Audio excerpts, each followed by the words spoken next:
Welcome to Inside the Majors, the first edition for 2025. I trust you all had a great Christmas, New Year, or holiday break of your choosing. But already, we're just a couple of days away from round one of the Majors series for 2025, the Daytona 2.4 hour. We've expanded back to 3 regions this year. The turnout's looking like a big one already, with a projected 7 full splits of cars across the 3 regions as things stands right now, which is the Thursday before the race. And we're also just 5 weeks away from the start of the Sud Speed Majors Endurance Championship. We've got more news on that towards the end of the podcast. But first up, after this little break, today's co-host will jump on in for us to run through everything you could, should, or would want to know ahead of the first race to make the experience as smooth as possible and everything that you would hope for. So we'll be right back to talk about that after this. Hi, everyone. Just interrupting myself here for a minute to remind all Major Series and MEC members that our fantastic partners over at Sudspeed are offering anyone using the code MAJORS not only a 10% discount on anything from their range of sim racing gloves, socks and shirts, but they'll also be donating a further 10% of all sales under that code back to Major Series charities for 2025. So it's a win-win for you and our charities. Jump on over to sudspeed.com and check out their gear, especially the new range of glove designs recently released, as well as now stocking XXL gloves, which for the larger sim racer like myself, it's a great addition and one that I'm already enjoying. Remember the code MAJORS at checkout and enjoy getting your hands into some Sudspeed mittens. Sim racing gloves for sim racers by sim racers. Now, back to the podcast. So with me for today's podcast, I have Bryant Lucas. Bryant joined the Major Series in 2023 and since that time has raced, officiated and done some broadcasting with us. Bryant, thank you for coming along and joining me in 2025 and giving everybody a break from my voice. Welcome. Oh, it's really good to be here. The Majors is just an amazing series. They give you an opportunity to race these races that iRacing doesn't. And I can't wait for this weekend because we get to practice for the big event next weekend, the Rolex 24.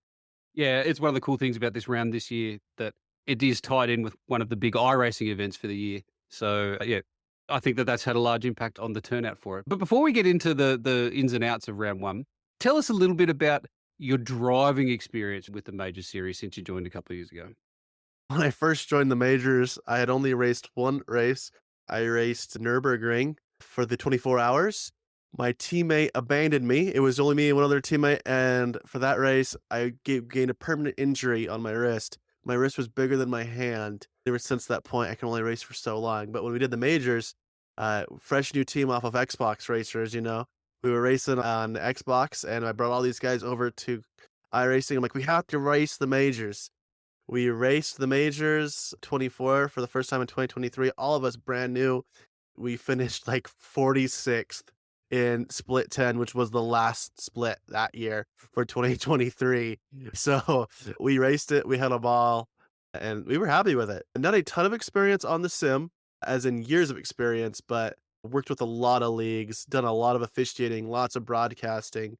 I also have years and years of experience and stature from the console side that seems to follow me around quite a bit. It's really good to be working with the Majors. Ever since working for the Majors 24 in 2024, I've been on top of just helping you guys out. Even though my team got DQ'd, I still wanted to help you guys out. So you, as you've mentioned, they got involved with the race control team for Majors 24 last year. You also took a very big role for the Sudspeed Blackout event at the end of last year, which had some challenges in various ways, shapes and forms. But how do you find the experience of being part of the race control team, which for anybody out there that's wondering, we're always happy to have extra people along. But Brian, tell us about how you found being part of that team. So this position is very important because we are the people you guys interact with to submit your protests. And we get a lot of flack for that. The more people we can get, the better and the smoother and the more accurate of protests that we can do. If we have 10 people to look over a review, we're going to get a much better outcome. So we really need more people. And being on that team, it's stressful. Looking at clips over and over again, it kind of drives you a little crazy, just a little bit. You got to be a little bit crazy to do the job, but it takes a lot of brain and devotion. And you got to take a lot of flack from a lot of people. You got to be thick-skinned and tough and be able to take it, but you also got to handle people with child's hands because these racers, they take these incidents personally. And we understand because everybody's been racing and been dumped before. You're angry. You never want to get dumped.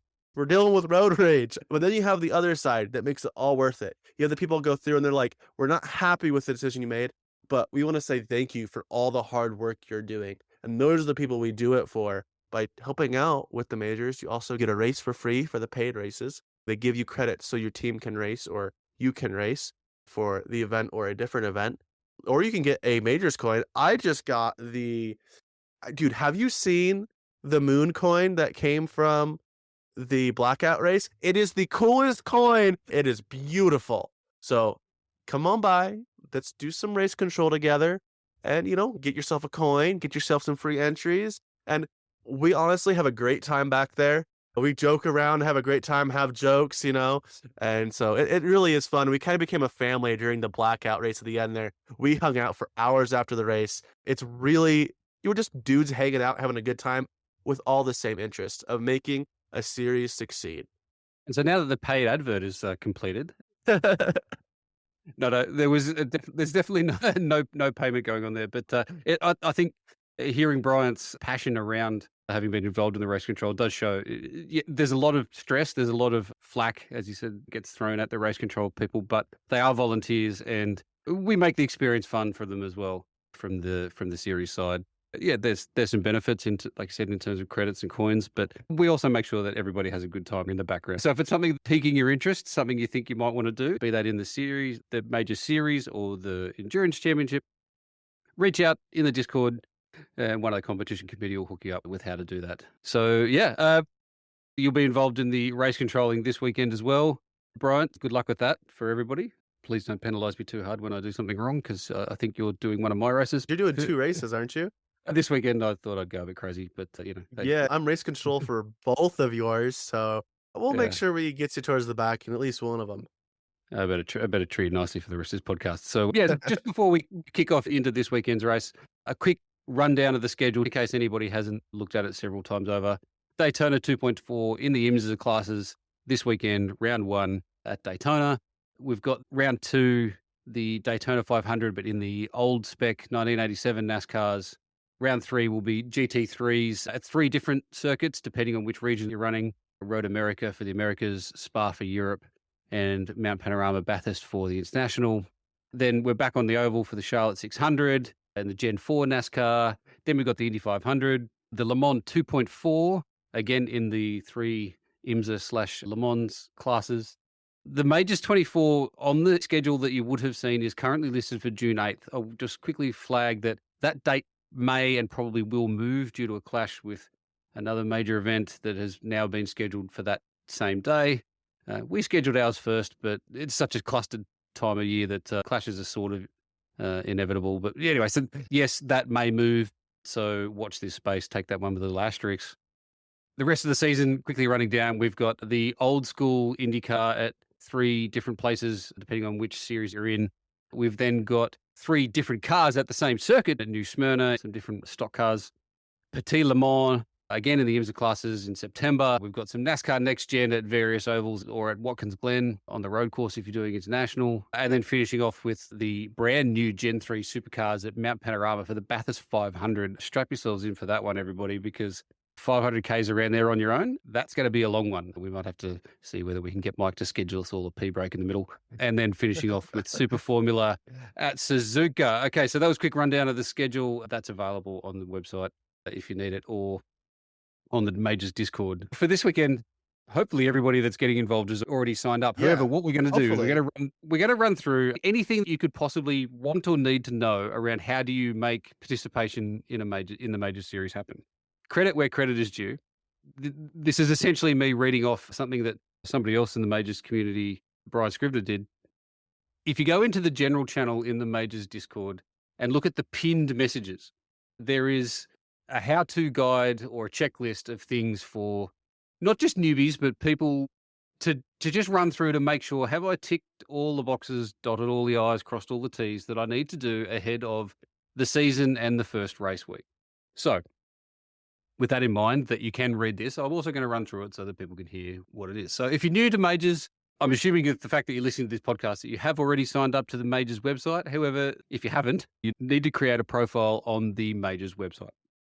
That gets you on the website, gives you the ability to access things like event registration and that sort of stuff. And then before you do anything else on the website, the next thing I would recommend, and this is the second line in Brian's how-to guide, so again, thank you, Brian, is to join the Majors Discord.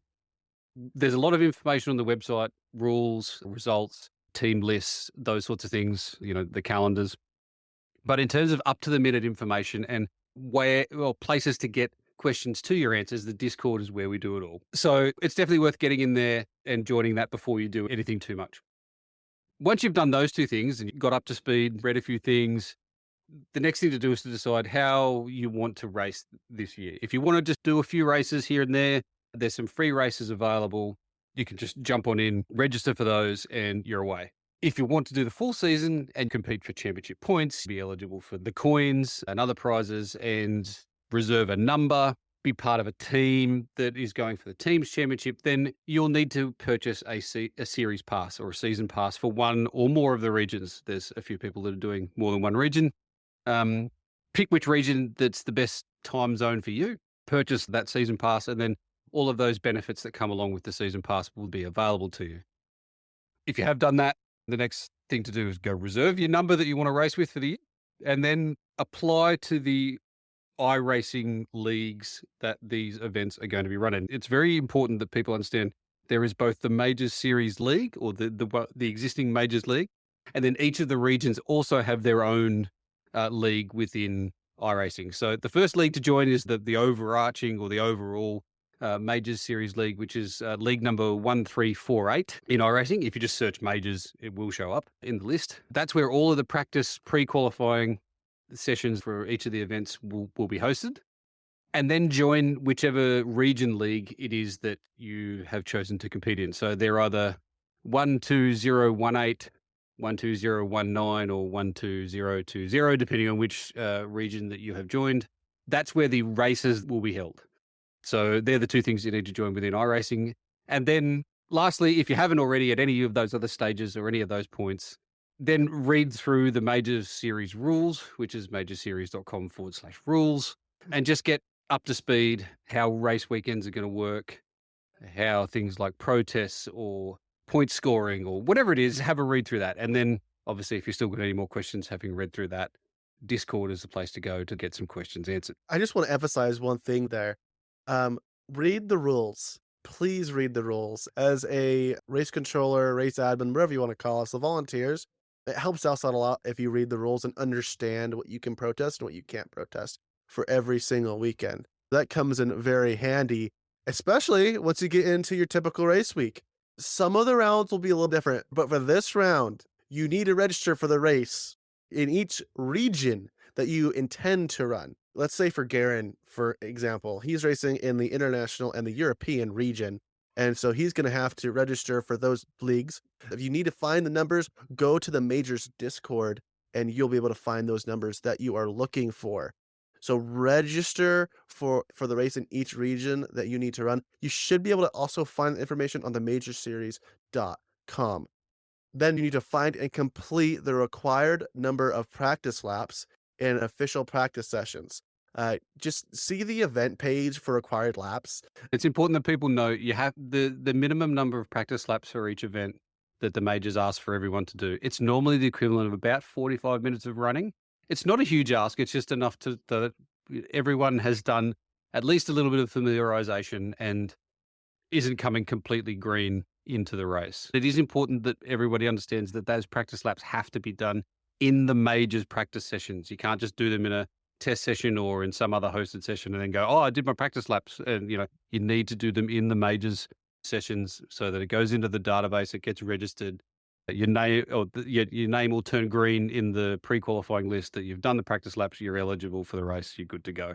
If you haven't done the practice laps, this is a hard and fast majors rule. You probably aren't going to be gridded or given a spot for the race. We ask everyone to at least demonstrate that they are familiar with the circuit, the car, and what's going to be happening on the weekend. It's just a purely preventive measure. It helps us know that, hey, this guy's serious about racing. And 45 minutes is enough to get familiar. After you've done your practice laps, I'd recommend qualifying.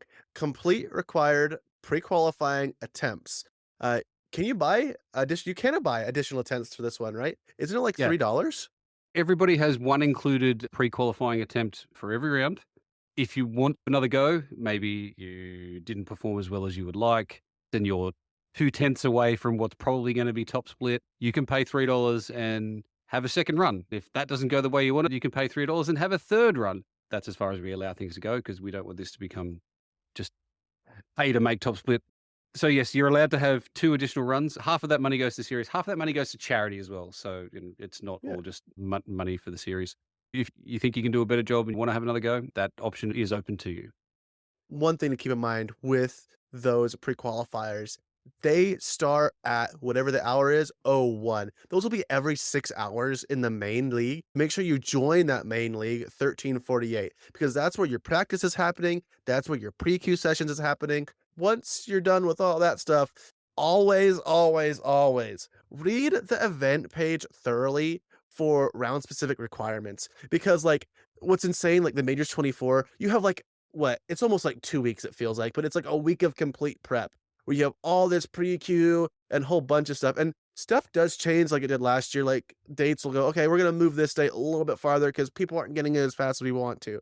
So just make sure you check in. Discord is really important to be in for up-to-date stuff. Checking the website's really important because there's round specific requirements and just different stuff for each round. And then once you've done all that, monitor the pre-Q results and practice times using the link on the event page so you can keep up to like where your lap times are. Practice pre-Q ends on Friday. See the pre-Q page for your split determination so you can see, hey, am I top split? Am I being broadcasted? Or are you like Bryant Lucas and always in the bottom split every single time? I I was trying to think, is it appropriate to laugh? I don't know. I'm good with it, man. So, So do you want to talk about your typical race day? once all of that's done, all the splits have been decided, we're coming into race day. The first thing that you need to do on race day is check your inbox. Everyone that's fulfilled the requirements and will be racing will receive an email, which will give them any event-specific information they need on top of what is already out there and available. In some cases through the year, if we're ever having to use hosted rather than in the leagues, it will tell you where to find it, any password protections for the races. It reconfirms start times. Just make sure that everybody knows where to go, what's happening. So check that you've got that email. It'll give you any bit of information that you need. 2 hours before the green flag time, which is all published and on the calendars and on the event pages, practice will start in the race server. So you can get in and do some last minute practice or test those setups that you weren't quite sure you were going to use. Just have a bit of a run, chill out, catch up with some people, have a chat, whatever it is. And yeah, just there's that opportunity available there for you. 15 minutes before the green flag, everyone needs to get off the track and all head over to the Majors Discord. And there is the driver's briefing stage, which is right at the top of the list for them on the Majors Discord channels. And there'll be a run through any key information that is required in that driver's meeting. Again, very important. There should be no cars on the track during the briefing, and it is a requirement for every driver to go and listen into that. There'll be rundowns of whether it's start zones or specific safety car rules or anything that's come up last minute. So yeah, it's really important that everybody goes there. Once the race starts, things are happening. 2 things to probably run through that people might want to know for during the race is, so long as there is a race director in your race, which this weekend we're still finalising, but we expect every split will have a race director in there, which means that you can ask for an incident review live during the race. So simply by saying race control, car 33, whatever your car number is, lap 6, whatever the lap number is, please review. Don't tell them what happened. Don't tell them who else is involved. Just give them your car number, the lap, and then the race director will find it within the replay function and then pass that incident on to the stewards for review. Once the stewards have looked at it and made a determination as to whether any penalty is required or necessary, that will then be fed back through the race director and you'll be able to hear the result. Also, if you are subject to a penalty, as a result of an incident and you don't feel that the penalty is justified, you can ask the race director for an appeal. If you appeal the penalty, it automatically pushes that incident review to post race. So there won't be any appeals looked at again during the race. The penalty will be rescinded to you at the time that you asked for the appeal. It'll then be looked at post race. But if that penalty is then upheld post race and it's deemed that you deserve the penalty, whatever the penalty was going to be in race will then be doubled post race. So if they had said, car what's my car number? Car 61, 5-second post race penalty. And I say, I'd like to appeal that. And then in the end, it's deemed, no, I was definitely deserving of that penalty. Then it'll be upgraded to a 10-second penalty post race. If the penalty was a drive through, the amount of time loss that you probably would have suffered from having completed a drive through would then be doubled, and that amount of time would be added to your race time. So only appeal if you really have a good basis or something new to add post race. Just appealing it because you don't like it or don't agree with it doesn't necessarily mean that you'll get very far. The other thing to know during the race is that safety cars for all of the road races this year will be possible. The trigger for that will be an incident that involves 3 or more cars and results in at least 2 of those cars leaving the circuit or suffering significant damage, not a little scratch on the bumper. Like there's a car upside down in a fence or somebody's T-boned into somebody else's door and there's only 3 wheels left. That will be the trigger for a safety car. Brian, I might ask you to run through the safety car process here in a second. When that happens, we have a process to run through, which will be the same for all splits. The race directors will both verbally and via text take people through the process. So it's really good if you can get familiar with it. And the safety car process or protocols will be on the website somewhere by the time this goes up or very soon after. But it's probably a good idea if we run through it now, I think, Brian, don't you? Just so Yeah. people can sort of hear what to expect coming to the safety car process. Because it's not a direct copy of any one series in the Mhm. world's process. So it is a little different in some regards. So it's important that people hear it and understand it. Yeah, when we did it before, we'd hear people say, "Well, that's not how IMSA does it." We're not IMSA, unfortunately. We need to keep stuff simple as we can, and this is how we do it. Let's say Garen put his car into the wall really hard and took 2 cars with him. I would see that incident and I would say, "Safety car, safety car, safety car." At that point in time, I'd also put that in the chat. As soon as this happens, I need to remind the drivers to maintain race speed until you catch the safety car cue, but no overtaking any cars, including other classes. The pits will remain open, and then as soon as the GTP leader exits the pits, he's going to engage his pit limiter. So if he doesn't pit, he'll engage it at the line. If he does pit, he'll do it on the exit of the pits. Is that correct, Garen? Yeah, he'll never release the pit limiter if he's coming out of the pit lane. Yeah. Yes, he'll just keep it on Or point, she, and sorry. then He or she. or he or she, yes. He is kind of our basis. We need to know where the GTP leader is. Hopefully the GTP. If it rains a lot, it could be an LMP2. He is what we base everything off of. Make sure you maintain race speed until you gate the queue. Make sure if you're not the leader, you're catching the end of that safety car queue. Pits are remaining open, so you can hit pit road real quick if you need to.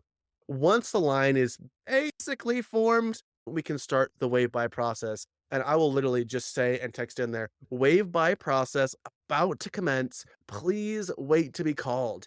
And then what I'm going to do is I'm going to find the GTP leader, which will be at the front, which is easy. And I'm going to click through each car and go, okay, that's a GT3. His leader's back in the pack.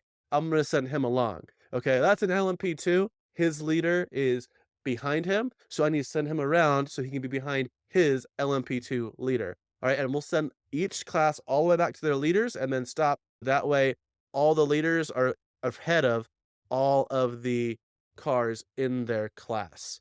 The completion Obvious of the wave by process, essentially, the first GT3 car and the first LMP2 car in the safety car line will be the Yes, leaders. They'll exactly. be the leaders of those class. For those class in the safety car line. Now, they're not necessarily going to be lined up GTP, LMP2, GT3, because there's going to be LMP2s between the LMP2 possibly and the GT3, or it could even be flopped because we have 3 classes. So just be patient, listen, and we're going to work you through it. If you just listen to everything, it works itself out by itself. Once that's done, we're going to commence the class split. When I do that, I'm going to increase the leader's overall speed. So just keep that in mind. When we hit class split, prepare to up your speed a little bit. We're going to be going about 120 kilometers per hour. Or if you want to talk about freedom units, that's 75 miles per hour. And then I will text, hey, class split about to commence. And so we'll say LMP2s, GT3s, move to the right of the track. GTP cars go left of the track and move past all LMP2 and GT3 cars. Once all the GTPs are by, we'll then send the LMP2 by the GT3s, and then everybody should be done with that. Once we're done with that, I can verbally say, safety car will end this lap. No overtaking until you pass the start finish line. And then once you once that GTP leader restarts, I'll just say green, green, green, put it in text for you, and everybody will know that we have gone green. If you restart early and you pass a car before the start finish line, it can be protested. You will be penalized. Other than that, that'll be the end. We're back to green flag conditions, and you guys can go wreck another car. I mean, you guys can go race. My bad. Thanks for that run through, Bryant. Some other little caveats around the safety car process. For this round, the maximum number of safety cars that any race or any split will have will be 3, because we don't want this to turn into a, eye-pacing event. So, yeah, if we end up having 3 fairly early in a race, then that would just be it. But the other thing too is that if we have 2 safety cars within 30 minutes, then your race director will probably say to everybody in your split, we've had 2 safety cars within 30 minutes. For the next 60 minutes, there will be no safety cars. So even if there's a 10-car pile-up somewhere, that won't trigger a safety car for the next 60 minutes. So, yeah, just be aware of that, because we don't want this to turn into cruising around on the pit limiter for an hour and 10 minutes. Again, thanks for that run through, Brian. Whilst that took a little while to work through, what we've found is, like at the blackout event, which yes, it was only 2 classes, not 3, but the majority of safety cars we got through inside of 3 laps.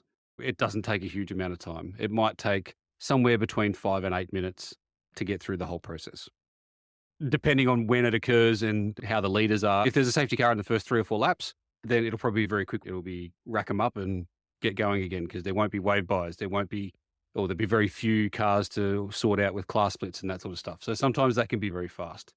And the only other thing I'll say around the safety cars is, for anyone that did the speed blackout, the request to tow rule doesn't apply in the major series. You don't have to ask permission. You're welcome to tow at any point. Everyone's got a fast repair in this race. Be aware of all those things. So yeah, between Brian's rundown and guide, which again is pinned to the general channel in the Discord, and Bryant's run through of the safety car just now, hopefully that's given everybody plenty of intel on what to expect and how to deal with those things during the race this coming weekend. I want to just note one more thing. I'm a broadcaster. If you podium in a broadcasted split, so if you're in a top split this weekend, please, if you podium in a broadcasted split, go immediately to an interview booth. We really appreciate you guys helping us out with the broadcasters. And for those who are wondering, the top split in each region will be broadcast throughout the year. For the international region, that will be broadcast via SimSpeed. For the European region, it will be GSRC. And for the Americas, it will be Pitstop TV doing the broadcast for majors this year in the major series. MEC broadcaster to be advised. So yeah, there's some very professional outfits there that'll be doing the broadcast for us this year. We're really excited to be working with all of them. If you aren't already, join the Discords for the broadcaster in your region. Like Brian said, if you score yourself a podium at some point through the year, they're going to want to talk to you. It makes it a smoother process if you're already part of the Discord. You'll be able to see the interview channels within all of them, and get yourself a little bit of airtime at the end to celebrate your success. I think that about covers what we're going over for this weekend. When we come back, we're going to talk about MEC registrations and how you can do that. Hey, you know that guy who just before the green flag keys up his mic and asks, anybody got a setup? Well, this is him. This is Adam, and hey, Adam needs some help. On the other hand, this guy over here, this is Steve. Steve is a solid racer and he knows his way around the garage. Steve's problem is time. With a job and a family, he can't find enough time to build competitive setups and to race as often as he likes. But as luck would have it, Steve knows a secret. He lets the Majors Garage crew chiefs do the setup work, so he can focus on the racing. At majorsgarage.com, Steve can get setups for over 60 cars on the iRacing service. So no matter what series he wants to jump into, he is covered. Somebody, anybody, really should tell Adam. See you at the garage.